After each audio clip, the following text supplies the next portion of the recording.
members of the cabinet in different places. So after Ms. Dr. Nishtar's address, I think I have very little to add, I have to say. You were very complete, and it was all music to my ears. Sometimes I ask myself, I have a wonderful ambassador, and many of the cabinet members have wonderful ambassadors, and so probably my presence is not really necessary. But still, I think that's something, the launch of this Ehsaas financial inclusion strategy, and particularly the strong focus on the kifalat, is really a very good follow-up on the 2015 strategy, and it makes me very happy to see that this issue is getting once again really strong attention from the government. Financial inclusion was already said before, but sort of financial inclusion matters not because it's an end in itself. It's really because it's a means to create jobs, to take part in an increasingly digital economy, to protect against sickness, a drought, or an accident, to build up a business, to give education to your children and to nourish your children. It also helps to empower women and increase income and, above all, productivity for the economy. So this is beneficial for individuals, families, communities, and for all of Pakistan. What is the situation today? Today, only 21% of adults in Pakistan have access to formal financial services, either through a traditional bank or branches banking, according to the latest FINDEX. This is an increase. In 2014, we had 13%, but we need to do a lot more. Also, if you look a little bit more in the figures, we see that the gender gap is also increased. Today, 35% of men have a bank account, while only 7% of women have a bank account. So clearly, we need to give more attention to this issue. Also, the poorest, 40% of the poorest actually only have 15% of them actually have a bank account. So we clearly have to attention this issue, and that's why the Ehsaas is very important. But more than a strategy, we need to now implement. And this is really very important. We are now all aware that technology holds really the strongest promise to make financial inclusion a reality. It will allow us to do this cheaper, faster, and above all, more customer-centric. Technology is putting customer needs at the center. And this would not only grow access of somebody having a bank account, but above all, it would actually increase the usage of the system. Today, we have a lot of people that do have a bank account or have a branches bank account, but don't really use it because it's not really catered to their needs. So this would be a very important issue, to be customer-centric. And this would be sometimes bank-led, and sometimes by new entrants coming from the e-commerce and sometimes from service delivery systems. So the diversity of the type of financial institutions will be key going forward. Now, to make this all a reality, we need connectivity across the board in the whole country. We need smartphones, not just feature phones. Sometimes long time ago, we would actually see that smartphone was a luxury item for a woman that is far away and sometimes cannot leave a house and has to sell products. Having a smartphone is not a luxury, it's like a link to the world. We need interoperability, not only among the mobile phone operators, but between the different payment systems. We need a retail payment system that is affordable to all players. We need affordable KYC and clear KYC processes.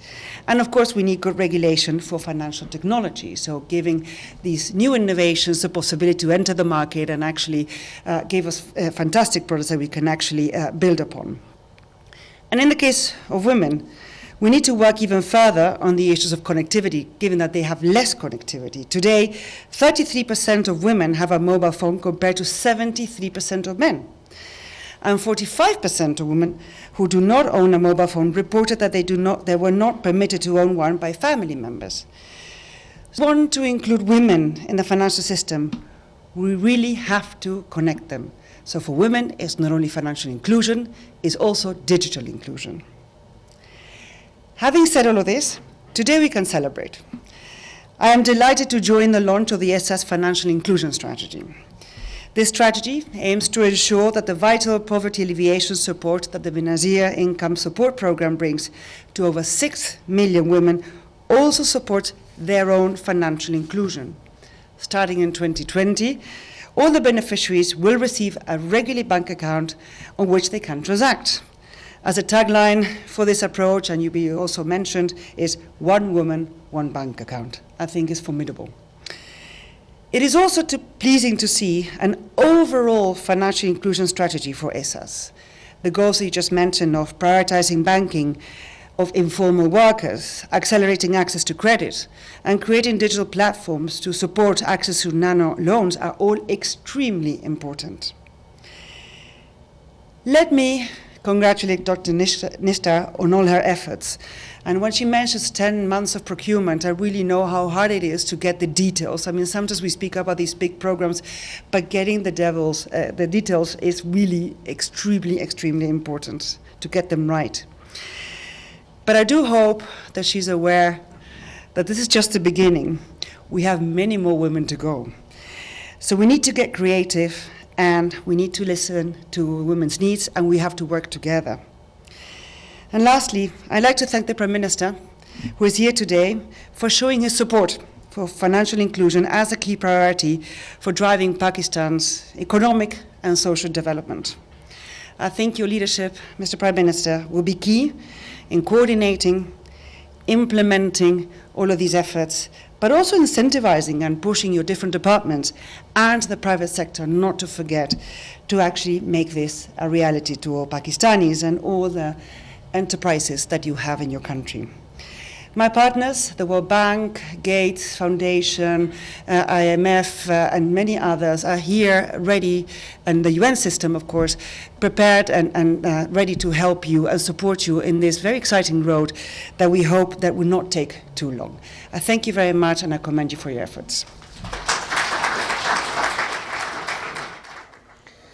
Netherlands की मलका maxima एहसास माशी इश्तराक के इक़दाम के हवाले से मुतालिक तकरीब से खिताब कर रही थी। उनका ये कहना था कि मुल्की तरक्की के लिए ख़वातीन को मालियाती निज़ाम में शामिल करना बहुत ज़्यादा ज़रूरी है। पाकिस्तान में सिर्फ 7% ख़वातीन ऐसी हैं जिनके बैंक अकाउंट्स हैं, और यही जो इशारा है ये माशी इन्हिसार की तरफ है कि ख़वातीन मुआशरे में मर्दों पर माशी तौर पर इन्हिसार करती हैं।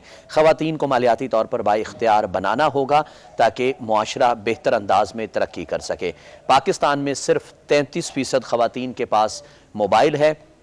जब ये प्रोग्राम ख़त्म होगा, जब ये प्रोग्राम चलेगा, तो हर खातून का अपना बैंक अकाउंट होगा, क्योंकि इस प्रोग्राम के तहत नाज़रीन जैसे कि सानिया निश्तर साहिबा फरमा रही थी, उनका कहना था कि 1 वुमेन 1 बैंक अकाउंट और एक्सेस टू क्रेडिट जो है वो बहुत ज़्यादा ज़रूरी है। अब इसी तकरीब से वज़ीर आज़म इमरान खान खिताब कर रहे हैं, आपको दिखाते हैं। Worldwide. Thank you so much for that. State Bank of Pakistan. The Governor State Bank is the lead on financial inclusion. We have a national financial inclusion strategy in place. There are institutional arrangements in place. There's a council that is operating. There are clear metrics and responsibilities of various agencies.